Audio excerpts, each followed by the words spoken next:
Le bonjour et bienvenue dans cette 9e vidéo consacrée à Game Engine pour Pygame. Nous allons construire l'objet chip, donc le vaisseau, et ce vaisseau pourra tirer deux missiles, un vers la gauche, un vers la droite. Ces missiles, je les appelle Bullet, pour pas qu'il y ait de confusion avec le missile ennemi. Donc on va construire la classe Bullet, qui dérive bien sûr de PSprite, et cette classe Bullet aura deux constantes de classe, que sont Bullet State Off, qui vaut 1010, mais peu importe, et Bullet State Fire. D'accord, donc deux constantes de classe Bullet, comme précédemment. Pour construire cet objet, il faudra stipuler ici, dans cette variable qui s'appelle typecut, si on est plutôt à gauche, donc via une chaîne de caractères écrit left ou right. Donc en stipulant left ou right, vous saurez si vous êtes à faire avec la bulette de gauche ou de droite. Alors quelques classiques, on charge l'image ici, on va charger du son, car quand on va appuyer ensuite sur la touche pour envoyer les missiles, il y aura une petite animation sonore de laser. Donc là j'ai mis un petit son qui s'appelle laser.wave, donc un fichier .wave. Je mets le son à 0,1 pour pas qu'il y ait trop d'interférence avec le micro. Et on va garder en mémoire, dans une variable qui s'appelle self-type, eh bien le type de côté, est-ce qu'on est plutôt à gauche ou plutôt à droite. Ça c'est pour les animations, vous verrez un petit peu plus tard. Et on va mettre tout de suite sa variable d'état, donc son state, au bullet, on la met en state off. On définit sa vitesse, set speed, 4 fois la vitesse du sol, ce qui est relativement rapide, et on veut que la direction soit de 90 degrés, donc cette direction 90 degrés, et tout de suite on fait un reset. Donc qu'est-ce qu'on va faire dans un reset? On va mettre son état, alors évidemment c'est de la redite, mais cette fonction reset va nous être utile ensuite lorsque les nouveaux bullets vont arriver. Donc là on remet, si vous voulez, on remet parce qu'on la met au-dessus, mais imaginez que les billets sont partis, donc ils sont dans un autre état. Donc là en tout cas on remet l'état state off, ok, tout repart à 0, on remet sa position en x égale moins 100 et en y égale moins 100 dans un tuple, donc le bullet est invisible, on remet sa vitesse ici à 4 fois la vitesse du sol, parce que je pense que la vitesse va évoluer dans la petite animation, donc là on remet à 4 fois le sol, on remet une direction vers 82, donc vers le haut, et son image revient à 0. Donc on repositionne la bulette à l'état, disons, repos, reset. Alors, la fonction update, donc elle est un peu particulière, donc là je ne vais pas trop m'attarder. Imprimer le document, regardez comment ça fonctionne. Donc là, il y a une petite animation au tir des bulettes. Donc là je vais aller un peu vite. Donc prenez le temps, imprimez, essayez de voir avec des petits calculs à la main, voir comment ça se passe. Donc en tout cas, on passe l'objet lui-même et le temps qui passe. D'accord? Donc j'ai bien mis delta seconde pour que vous sachiez bien c'est bien des secondes qu'on passe. On appelle l'update hérité. Et en fonction de l'état de ma bulette, qu'est-ce que je fais? Donc s'il est à l'état tiré, et bien là je crée une petite animation. D'accord, là je passe vite parce que c'est pas compliqué, mais c'est un peu long à expliquer tout ça et c'est pas très difficile. Donc là je lance une petite animation s'il est tiré, donc la bulette va partir avec une petite animation qui se produit là-dessus. D'accord?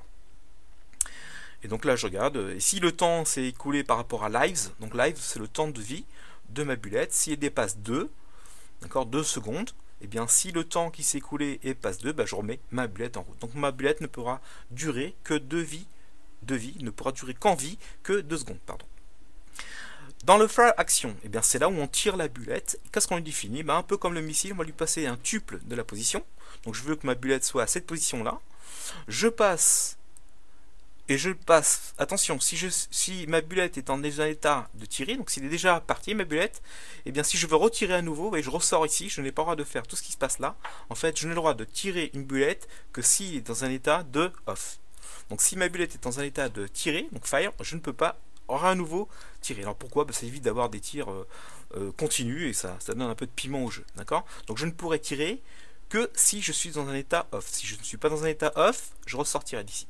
Dans le cas où je suis off, eh bien je mets un petit son en route, donc là le son on l'entend, je mets ma position de la bulette à celle que j'ai stipulée dans ma fonction ici, je fais passer maintenant ma bulette en state fire, pour la prochaine arrivée ici, et je vais garder dans le temps ancien, dans sa variable delta ex, le temps de maintenant, pour ensuite avoir la durée de vie de ma petite bulette. Et je la rends, ici dans le rendu, render, je fais quoi? S'il est tiré, donc si son état est de type fire, je fais passer en visu ma bulette.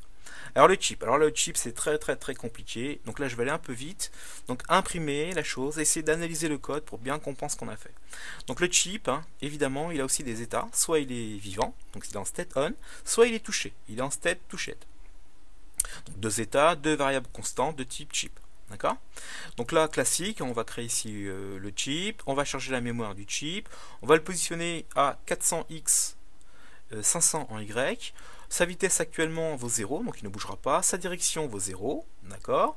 Son état actuel est vivant, donc on dit que son set state vaut chip, donc l'objet chip ici.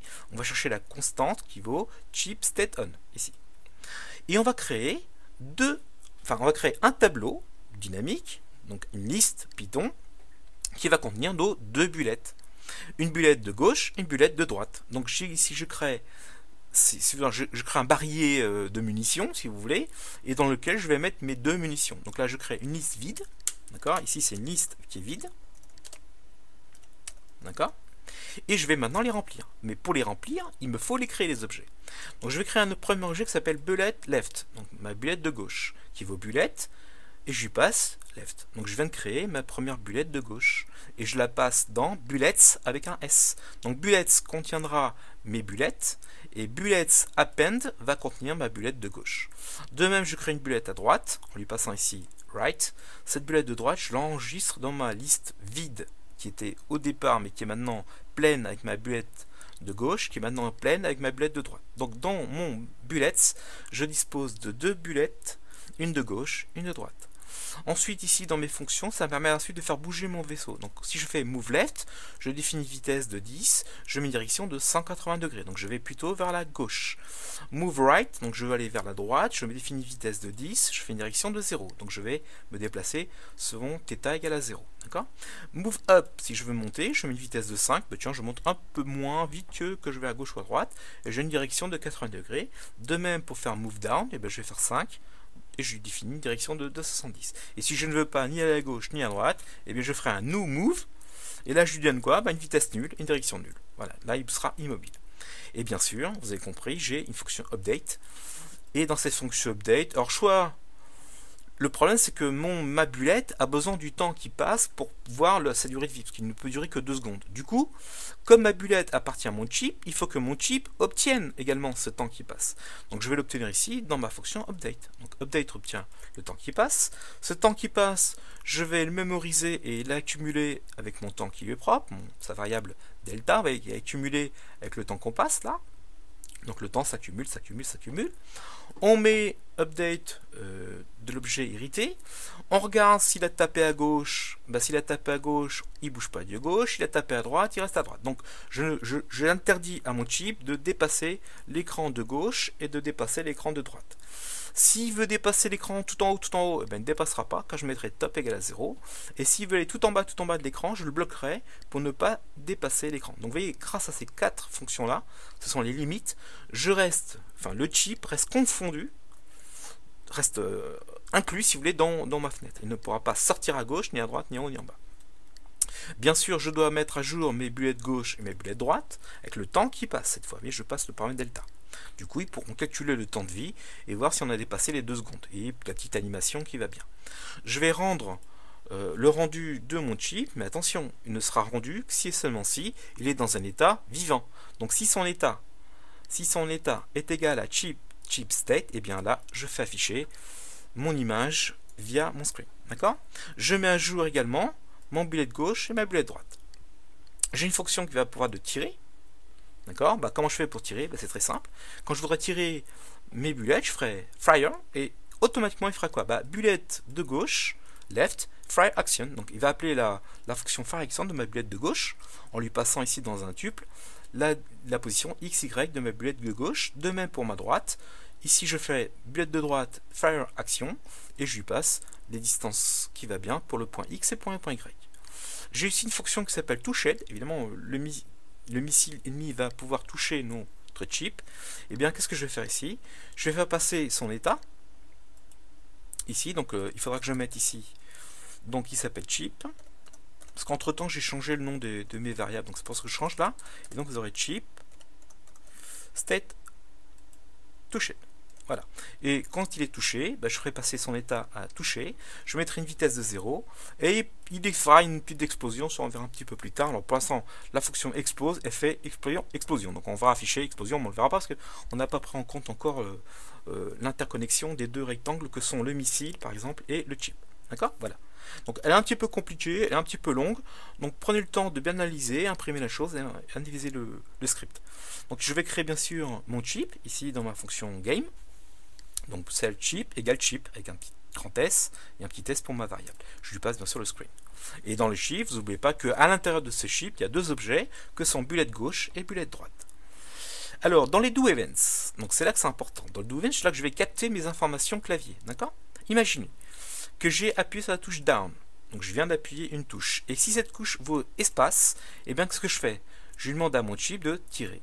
Tout simplement, j'appelle la fonction fire du chip. Si j'ai appuyé sur une touche down, donc j'ai enfoncé une touche, que cette touche est right, et bien je lui demande de se déplacer vers la droite. Vous voyez, c'est très simple. Si j'appuie sur une touche et que cette touche est left, je lui demande de se déplacer vers la gauche. Si j'appuie sur une touche et que cette touche est up, je lui demande de se déplacer vers le haut. Si j'appuie sur une touche et que cette touche vaut down, et bien je descends maintenant le chip. Et si j'ai fait touche relâchée, et bien automatiquement mon chip va s'arrêter. Donc en fait mon chip se déplacera si et seulement si la touche reste appuyée. Si je relâche une touche, le vaisseau s'arrêtera. D'accord? Dans la fonction update, eh bien j'update mon chip en lui passant le temps. Et dans la fonction render, eh bien je render mon chip tout simplement. Donc chers amis, si la fonction fonctionne encore, je dois obtenir un vaisseau qui se déplace de gauche à droite, de haut en bas, et quand j'appuie sur la touche espace, j'ai deux bullets qui partiront, un vers la gauche, un vers la droite, avec une petite animation pour rendre le jeu un peu plus intéressant. Alors regardons ça. Donc je lance, donc l'écran d'introduction, échappe, donc j'ai toujours mes eagles qui arrivent, voyez. Donc maintenant je déplace vers la gauche. Bon, mon chip se déplace vers la gauche. J'ai relâché la touche. Donc si j'essaie de le faire dépasser de ma fenêtre, vous voyez, il reste bloqué à gauche. Donc là je vais le déplacer vers la droite. Voilà, pareil. J'essaie de le déplacer vers la droite, je ne peux pas. Vous voyez, il reste bloqué à droite. Voilà, donc je vais le remettre au centre. Donc si je veux monter, je peux démonter, je peux descendre, je peux monter, je peux descendre, retourner à gauche, je peux monter, tourner à droite, etc. etc. Et maintenant, si j'appuie sur la touche espace, vous voyez, il y a deux petits missiles, deux petites bullettes là. Bon, bien sûr, vous utilisez l'image qui vous convient. Hein. Moi, je pris des petites images de petites balles là, de revolver là, qui sortent. Donc, vous voyez, ils ont une petite animation un peu spéciale. Voilà, merci.